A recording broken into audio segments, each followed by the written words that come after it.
In my opinion, most of the time, Filipino horror movies are mid. Rarely are they ever great, some of them are just bad, but generally they ride the line of good and fine. They're just fine. But sometimes they are just fucking weird. Little bit of a backstory. Pridyider is a remake of a movie. No, let me be more precise. It is a remake of a part of a movie. Let me explain. Shake, Rattle, and Roll is a series of anthology movies in the Philippines. Think Tales from the Hood, but remove Mr. Sims as an overarching narrative device. You'll get the shit. Each movie in the series contains 3 short films, and Pridyider is one of those short films in the very first Shake, Rattle, and Roll film in 1984. So right off the bat, this movie already has somewhat of a weird origin. But let's get even weirder. The movie starts with Tina as she's going back to the Philippines. Apparently she hasn't been to the Philippines ever since she was a kid. Soon, with a call from her aunt, we find out that she is about to leave her life in San Francisco. Getting angry at her because she's fickle. She keeps changing her career, she doesn't know what she wants, arguing that she could just settle down and that Nandiyan naman si Dick. Dick is there. Apparently Dick is a guy that's been trying to court her back in San Francisco, but he's pretty much irrelevant to the story. As with most characters in this movie, as you'll see later on. I just want you to know that Dick will always be there. After a bit of meta commentary from the taxi driver, Sa dami-dami pa naman ng pelikulang gagawin dito sa Pilipinas yung pang chap-chap girl ang ginawa. Lalo pa tayo mawawalan ng turista niyan she finally gets to her former home. It's old, decrepit, filled with antiques, and everything is covered with a cloth, except for one thing. A refrigerator in the kitchen. Now up until this point, Filipinos, or anyone who understands Tagalog really, already has an idea of how weird this movie could be because of the title. Pridyider in English means fridge, so this movie is about a haunted fucking fridge. Don't worry, this is just the beginning. She goes to bed and some random dude stares at her. And in the next morning, she's trying to adjust in this new life. She's cleaning the house, hanging the cloths, and meeting her neighbors. Maldita puta. Her aunt calls again and it's clear that she's here because she wants to know what happened to her parents. Apparently they got separated and left her in the care of her aunt. As she's about to leave, the random dude from the night lunges at her and screams at her to leave the home. She pepper sprays him and she just continues her day shopping. You know, as you would do in this situation. While browsing the aisles, she encounters this dude, James.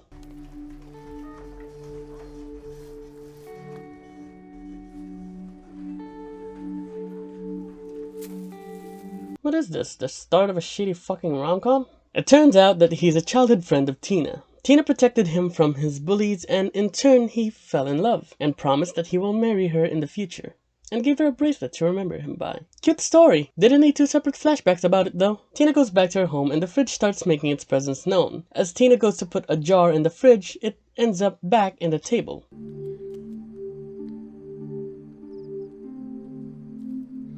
So she goes to put it back. And now we see that the fridge can fucking see. Like it has a visual on the things in front of it. What? We see the neighbor snooping around and it turns out she's just trying to find her cat. Now it's all cool between them. She did not explain what the fuck that was at the beginning though. So they get to talking and we finally get an idea of what happened to Tina's parents and the fridge.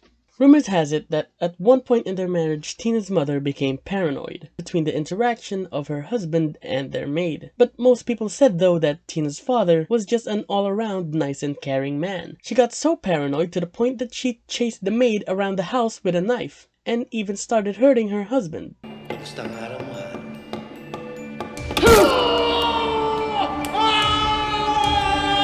Jesus, I know that hurts and I would probably scream too, but damn.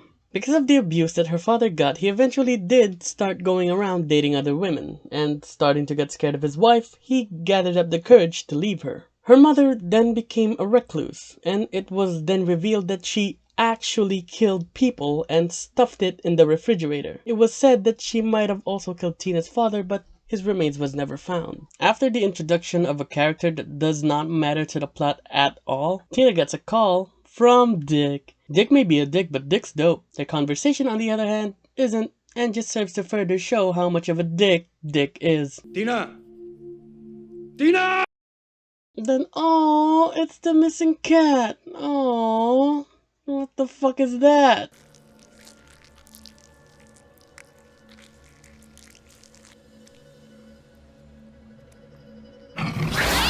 The fridge has a fucking tentacle now? Okay, what the fuck? The next morning, Tina finds some weird jars filled with red liquid, and eventually finds out that there's a cat head in one of them. She drops it and then goes on with her day.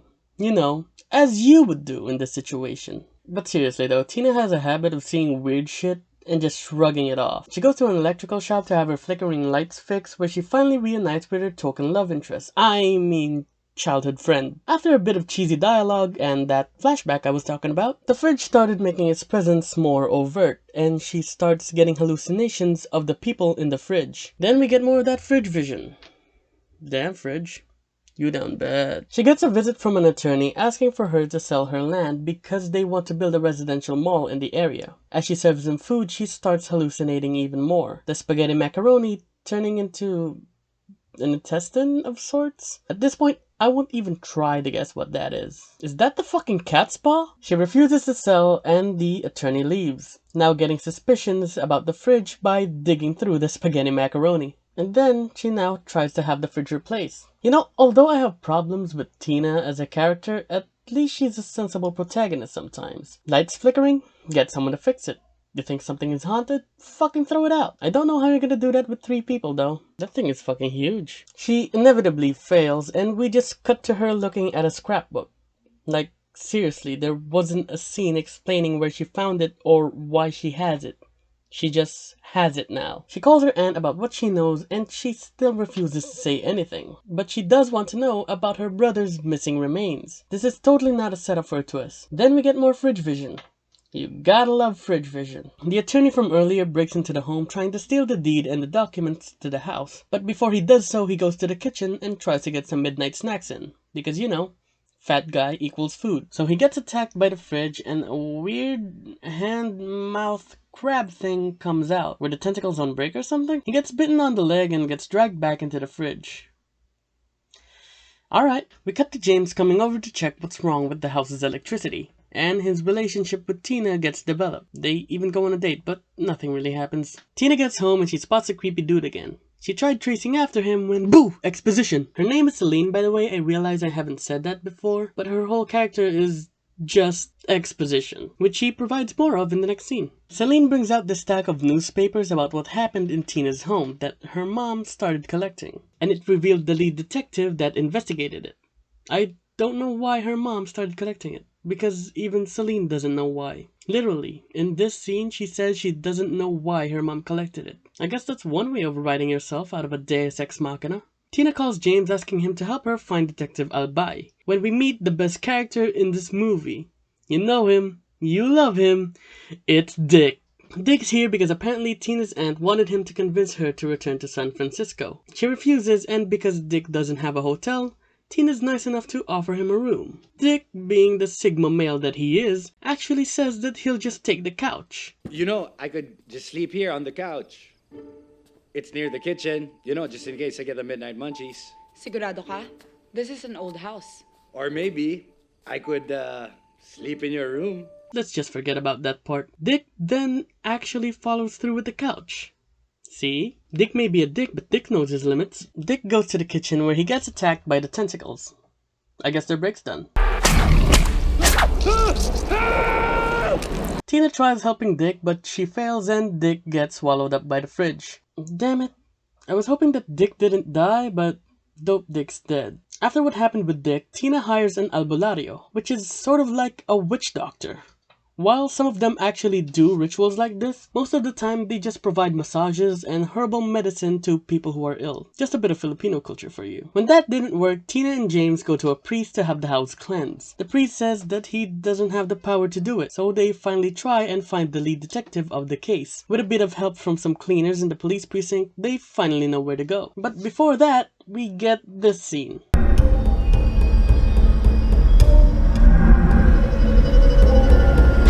Philippine heat's getting to you too, huh? Oh, and the romance subplot is complete. I could not give 2 shits about their relationship. They go to where Detective Albay lives and we finally get to know what really happened with Tina's mother. It turns out that Tina's mother was even crazier than we thought. Tina's mother only wanted her father to love only her.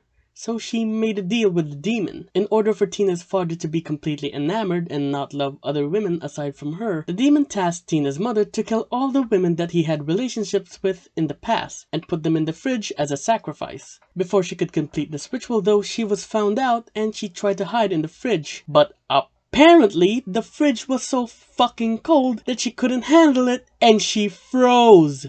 Fuck me. Tina also asked about her father, but god damn it, even he doesn't know where her father's remains are. Okay, at some point, you need to stop setting up the twist.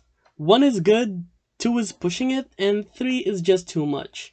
Tina goes to the library where Detective Albay hid the book that her mother used. As she's reading the book in the library, she gets jumped by the man that's been following her, and it turns out, it's her father! Yeah, no, everyone saw that coming from a mile away. Tina's father explains that it was his idea to send her to San Francisco with his sister, because her mother was abusing her as well. He also wanted her to leave the home from the beginning because he already had an idea of what is up with the fridge, because he was pushed and had half of his face burnt off. He tries convincing her again to leave because he says that her mother's soul is still in the fridge. She refuses.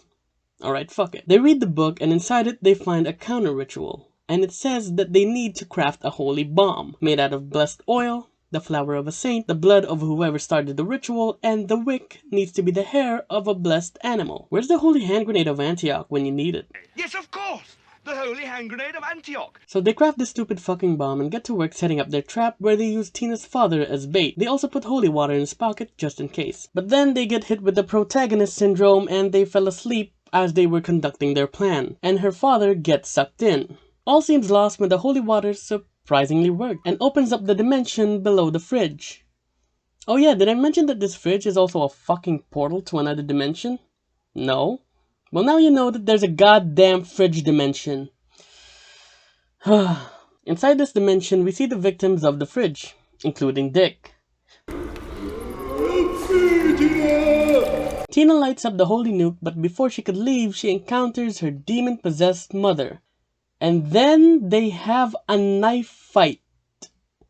Okay, so let me get this straight. The fridge itself is a monster that has eyes, and is also a portal to the dimension of the tentacles, the hand-mouth crab thing, and the demon-possessed mother who is supposedly controlling all the shit inside the dimension. So you add up all that, and you think that our final battle with evil is a knife fight?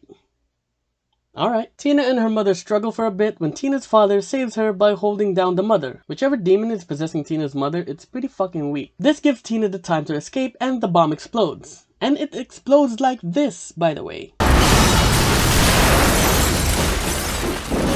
Celine goes to investigate and of course they somehow survive. How the fuck did you survive that explosion? Actually, you know what? Fuck it. James and Tina kiss and the movie ends with a freeze frame of the fridge door going crazy. The end. Holy shit. And that's the end of Pridyider. Was it good? Was it bad? I don't know. You tell me. All I know is that it was fucking weird as shit. I haven't come up with an outro yet. So, like and subscribe, I guess. Yeah, sure, that works.